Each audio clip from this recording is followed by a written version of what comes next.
Friends, આપ સૌનું ફરી સ્વાગત છે મારી YouTube channel physics from the હાર્ટમાં. હવે આપણે નીટના ક્રેશ કોર્સ તરફ આગળ વધીએ.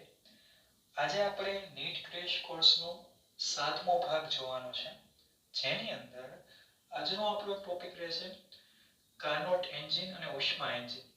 એ ટોપિક આપણે સમજશું અને તેને રિલેટેડ નીટ એએમપીએમટી માં પૂછાયેલા કેટલાક ક્વેશ્ચન્સનું સોલ્યુશન કરશું. તો જોઈએ આપણે કે શું છે ઉષ્મા એન્જિન.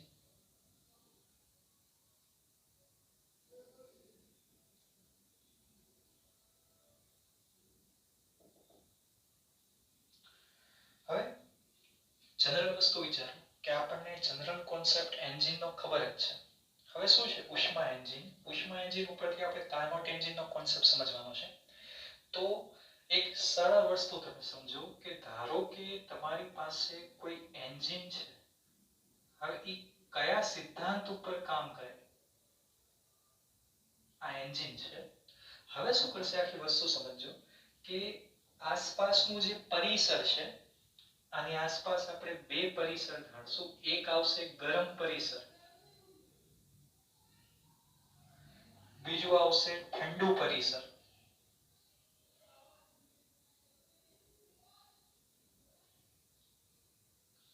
બીજું આવશે ઠંડુ પરિસર.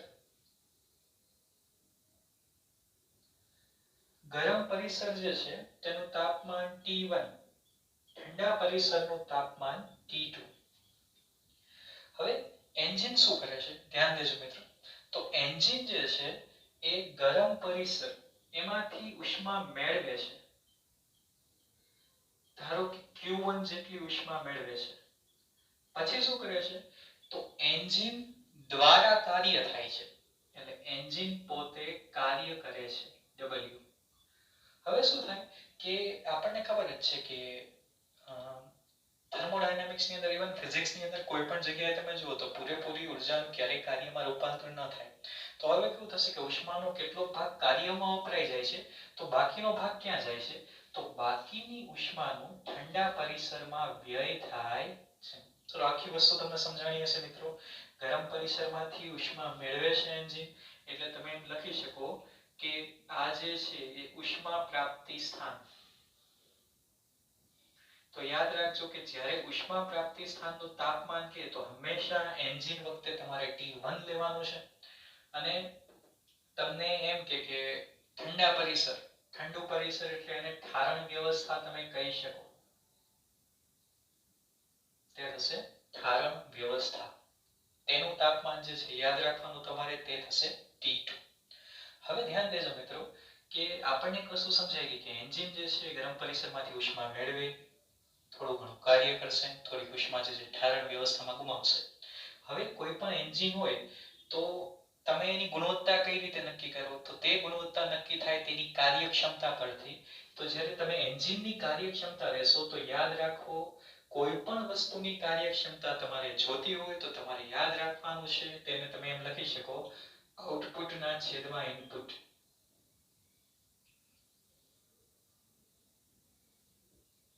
હવે કેવું છે એક વસ્તુ ધ્યાન દો, આ જે છે તો વ્યય છે. આઉટપુટ કેટલું છે? તો કાર્ય W. ઇનપુટ તમે કેટલું આપ્યું? તો ઉષ્મા પ્રાપ્તિ સ્થાનની ઉષ્મા. તો હવે તમે લખી શકો આઉટપુટ એટલે W અને છેદમાં ઇનપુટ એટલે Q1. ચલો બરાબર છે. બીજી વસ્તુ કે તમે આ ઉપર લખી શકો η બરાબર W ની જગ્યાએ તમે લખી શકો Q1 Q2. બરાબર છે. અને છેદમાં તમે એવું લખી શકો Q1. હવે તમને પ્રશ્ન થાય કે W બરાબર કઈ રીતે Q1 Q2 આવે? તો તમે જુઓ, તમે આપો છો Q1 અને બે જવાબ મળે છે W ને Q2. તો Q1 બરાબર W વત્તા Q2, તેથી W બરાબર Q1 Q2. તો તમે અહીંયા લખી નાખ્યું કે W ની જગ્યાએ Q1 Q2 છેદમાં ઇનપુટ. ઇનપુટ તમે આપેલો છે Q1. હવે Q1 ના છેદમાં Q1 બેને છેદ લગાવો એટલે 1 Q2 ના છેદમાં Q1. બરાબર છે. હવે કેવું છે કે આ એન્જિન જે છે એ કઈ એવું એન્જિન તો શક્ય નથી કે જે 100% કાર્યક્ષમતા આપે. છતાં પણ આપણે બેસ્ટ એક એન્જિન જોઈએ જે પ્રતિવર્તી પ્રક્રિયાને ફોલો કરતો હોય તો છે કાર્નોટ એન્જિન. કાર્નોટ એન્જિન જે છે તેના વિશે જો આપણે લખીએ, કાર્નોટ એન્જિન, તો પહેલી વસ્તુ તમે યાદ રાખો મિત્રો, તે 4 પ્રક્રિયાઓનો તેમાં ઉપયોગ થાય. બે આવે સમતાપી પ્રક્રિયા અને બે આવે સમોષ્મી પ્રક્રિયા. એક આવશે સમતાપી સંકોચન અને સમોષ્મી સંકોચન, સમતાપી પ્રસરણ, સમોષ્મી પ્રસરણ. તો આ 4 પ્રક્રિયા એની અંદર આવે, તમારે યાદ રાખવાની છે. અને બીજી વસ્તુ તમે એ યાદ રાખો કે જ્યારે કાર્નોટ એન્જિનની કાર્યક્ષમતા શોધવાની પૂછાય તો તમારે યાદ રાખવાનું eta is equal to 1 minus q2 ના છેદમાં q1 છે, તેની જગ્યાએ તમે એમ લખી શકો t2 ના છેદમાં t1.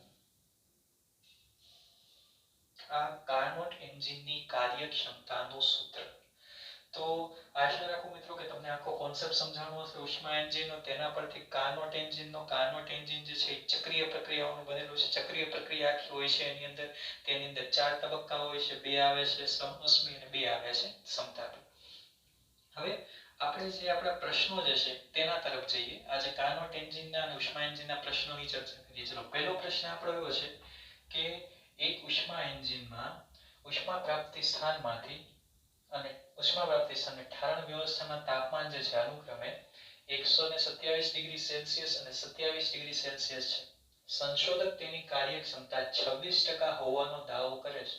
તો હવે તેનો ઓપ્શન જે આપેલા છે તે જોઈએ.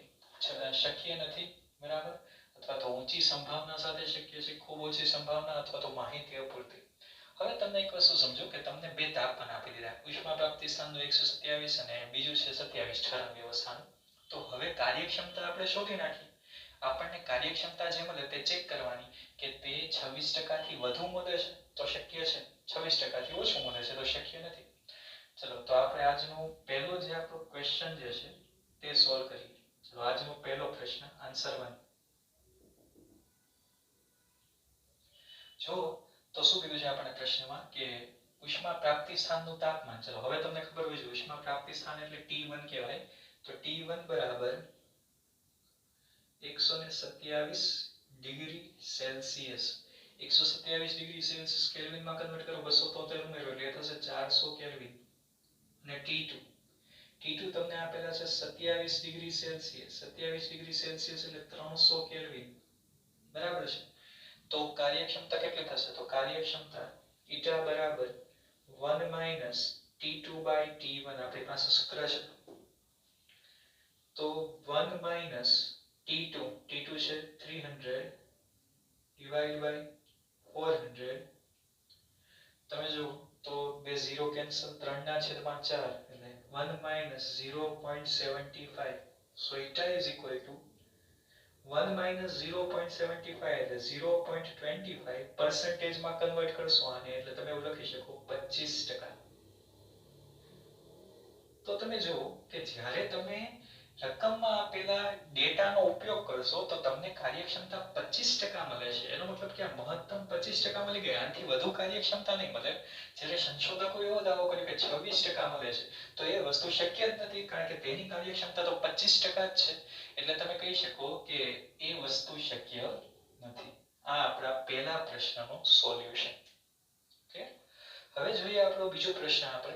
બીજો પ્રશ્ન શું છે જો તો આદર્શ વાયુ ઉષ્મા એન્જિન તેના કાર્નોટ ચક્રમાં 227 ડિગ્રી સેલ્સિયસ 127 ડિગ્રી સેલ્સિયસ વચ્ચે ચાલે છે. તે ઊંચા તાપમાને 6 કિલો કેલરી ઉષ્માનું શોષણ કરે છે.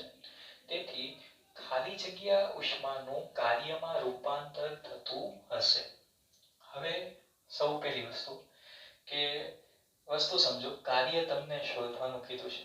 હવે આપણી પાસે થર્મોડાયનેમિક્સના નિયમ પ્રમાણે, ચલો આપણે પહેલા તો કાર્નોટ એન્જિનનું જે મેઇન ઇક્વેશન જે મેં તમને લખાયું અથવા તો કાર્યક્ષમતાનું મેઇન સૂત્ર eta બરાબર w ના છેદમાં q1, આ સૂત્રનો જો હું ઉપયોગ કરું, આન્સર 2, eta બરાબર w ના છેદમાં q1. q1 તમને રકમમાં આપેલું છે. તેમણે કીધું છે કે તે ઉષ્મા પ્રાપ્તિ સ્થાનમાંથી 6 કિલો કેલરી ઉષ્મા મેળવે છે. તો કાર્ય કેટલું થાય? તો હવે તમે કાર્યને કરતા બનાવી શકો. કાર્ય બરાબર eta q1. સમીકરણ નંબર 1. q1 તમને રકમમાં આપેલું છે. જ્યારે તમારી પાસે eta ની કિંમત નથી, eta જો તમને મળી જાય તો તમે સરળતાથી કાર્ય શોધી શકો. જોઈએ આપણે ચલો ઈટા આપણે શોધી લઈએ. તાપમાન જે છે અનુક્રમે છે 227 ડિગ્રી સેલ્સિયસ અને 127 ડિગ્રી સેલ્સિયસ. તો ધ્યાન દેજો Q1 તમને આપેલું છે 6 કિલો કેલરી, T1 તમને આપેલું છે 227 ડિગ્રી સેલ્સિયસ. આમાં તમે કેલ્વિનમાં કન્વર્ટ કરો એટલે જવાબ આવશે 500 કેલ્વિન અને T2 જે છે તમને આપેલું છે 127 ડિગ્રી સેલ્સિયસ એટલે આ થશે 400 કેલ્વિન. હવે જો તમે ઇક્વેશન લખો ઈટા બરાબર કાર્યક્ષમતા બરાબર 1 T2 T1 બરાબર છે. એટલે 1 T2 T2 તમને આપેલું છે 400 કેલ્વિન ડિવાઇડ બાય 500 કેલ્વિન બરાબર છે. એટલે બે 0 કેન્સલ 4 ના છેદમાં 5 એટલે 1 0.8 એટલે આન્સર આવશે ઈટા બરાબર 0.2. એટલે તમને કાર્યક્ષમતા જે છે એ 0.2 મળે છે. હવે શું છે 0.2 જે છે એટલે તમે એવું પણ લખી શકો 1/5 બરાબર. હવે જો તમને શું ગોતવાનું કીધું છે કાર્ય, તો સમીકરણ 1 માં કિંમત મૂકતા સમીકરણ 1 ની અંદર કિંમત મૂકો તો W બરાબર ચલો સૌ પહેલા આવશે ઈટા. ઈટા તમને કેટલું મળે છે તો એ મળે છે 1/5 ગુણ્યા Q1 તમને મળે છે 6 6/5 60/5 કરો એટલે 12 આવશે. 6/5 એટલે 1.2 કિલો કેલરી. તો આ કિસ્સામાં તમને કાર્ય મળશે 1.2 કિલો કેલરી. તો અહીંયા જે છે ઓપ્શન એ સાચો છે. બરાબર છે મિત્રો. નેક્સ્ટ ક્વેશ્ચન જોઈએ.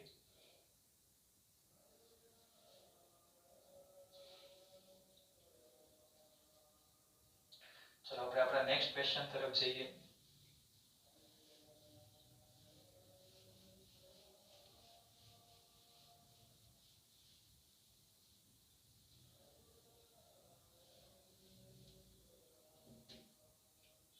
હવે નેક્સ્ટ ક્વેશ્ચન. તો પાણીના ગલન બિંદુ અને ઉત્કલન બિંદુ વચ્ચે કાર્ય કરતા એક આદર્શ ઉષ્મા એન્જિનની કાર્યક્ષમતા કેટલી? હવે ધ્યાન દો મિત્રો, પાણીની વાત કરેલી છે. આન્સર નંબર 3 પાણી માટેની વાત છે. પાણીનું ગલન બિંદુ અને ઉત્કલન બિંદુ તમને ખબર છે કે ઉત્કલન બિંદુ જે છે એટલે T1 નામ આપો. ઉત્કલન બિંદુ થશે 100 ડિગ્રી સેલ્સિયસ. જ્યારે 100 ડિગ્રી સેલ્સિયસ ની તમે વાત કરતા હોય તો તમે લખી શકો કે 273 હોય એટલે 373 કેલ્વિન. T2 આપણે લઈ ઠારણ વ્યવસ્થાનું તાપમાન 0 ડિગ્રી સેલ્સિયસ 0 ડિગ્રી સેલ્સિયસ એટલે 273 કેલ્વિન. હવે આપણને કાર્યક્ષમતા શોધવાની કીધી છે તો કાર્યક્ષમતા ઈટા બરાબર 1 T2/T1 એટલે તમે કેટલું લખી શકો અથવા તો T1 T2/T1 બરાબર છે. ક્રોસ મલ્ટીપ્લિકેશન T1 T2/T1 કિંમત મૂકો. T1 જે છે 373 છે ઓછા 273 અને છેદમાં પાછા 373 એટલે ઈટા બરાબર તમને મળશે 100/373. આ જવાબ કંઈક આવો આવશે. 100/373 તમે કરશો એટલે તમને કંઈક આવો જવાબ મળશે 0.268 અને ટકાવારીમાં ફેરવો એટલે 26.8%.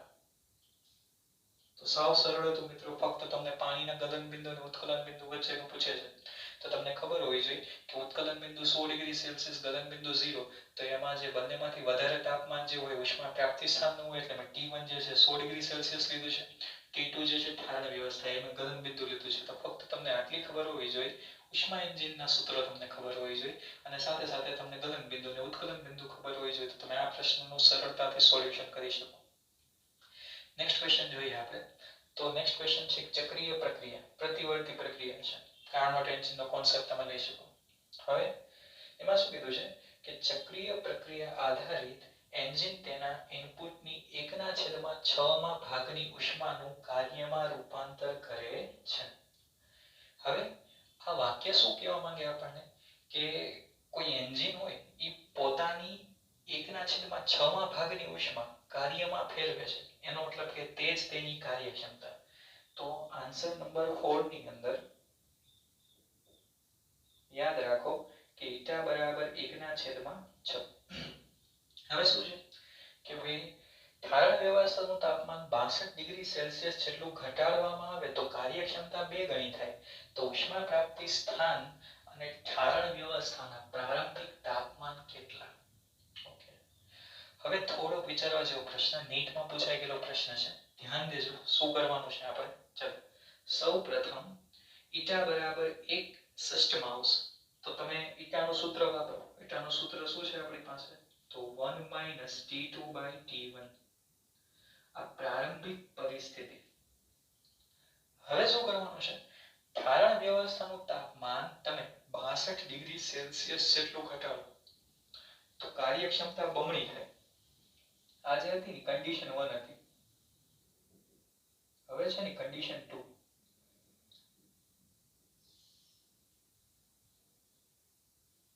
હવે ધ્યાન દેજો મિત્રો, કન્ડિશન 2 માં શું છે? કાર્યક્ષમતા બમણી થઈ જાય છે. એટલે 1/6 હતી અને 2 થી ગુણી નાખો, 2/6.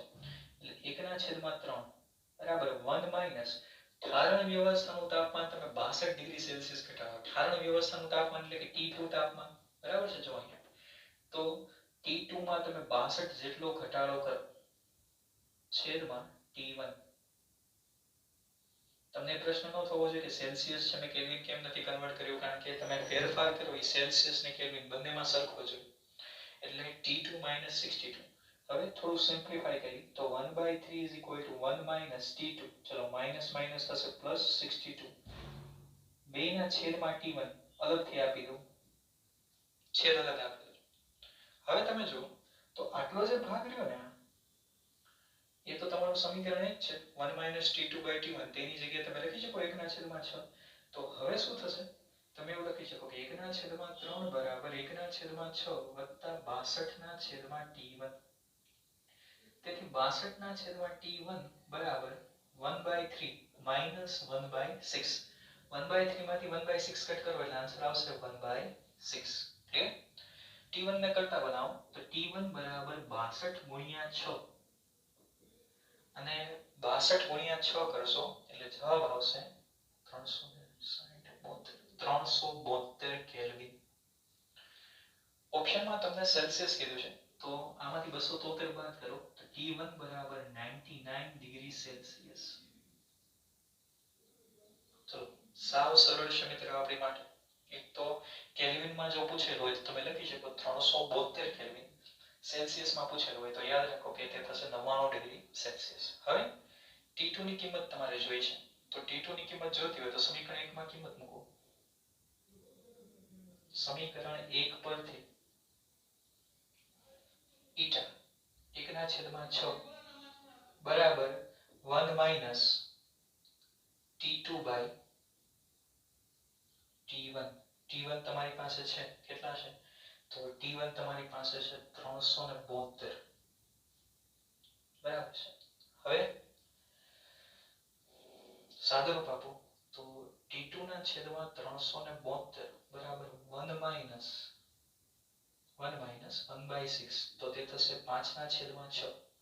તો T2 બરાબર 372 ગુણ્યા 5 અને છેદમાં 6. હવે આનું સાદુરૂપ આપશો એટલે તમને કેલ્વિનમાં જવાબ મળશે 372 ગુણ્યા 5 અને છેદમાં 6. એટલે તમે આનું સાદુરૂપ આપો એટલે તમને કેલ્વિનમાં જવાબ મળશે અને સેલ્સિયસમાં તમે કન્વર્ટ કરશો એટલે લગભગ જવાબ આવશે 37 ડિગ્રી સેલ્સિયસ. એટલે આનો જે જવાબ આવશે એ તમને કેલ્વિનમાં મળવાનો છે અને ટૂંકમાં જે કેલ્વિનમાં તમને જવાબ મળશે તમે આનો સાદુરૂપ આપશો એટલે 372 ગુણ્યા 5/6 કરો એટલે જવાબ જે છે લગભગ તમને મળશે 310 કેલ્વિન. 310 કેલ્વિન જવાબ મળશે. સેલ્સિયસમાં કન્વર્ટ કરો એટલે 37 ડિગ્રી સેલ્સિયસ. તો સાવ સરળ હતું મિત્રો આપણી માટે આજના બધા ક્વેશ્ચન્સ. મેઇન વસ્તુ શું છે તો તમને ઉષ્મા એન્જિન અને એના ઉપરથી કાર્નોટ એન્જિનનો કોન્સેપ્ટ તમને ખબર હોવી જોઈએ, તો તમે સરળતાથી એને રિલેટેડ એઆઈ પીએમટી ને નીટના ક્વેશ્ચન્સનું સોલ્યુશન કરી શકો. નેક્સ્ટ લેક્ચરની અંદર આપણે ફરી એકવાર મળશું અને કોઈ નવા ટોપિક ઉપર ચર્ચા કરશું. ત્યાં સુધી તમે ધ્યાન રાખો તમારું. Stay home, stay safe. Thank you.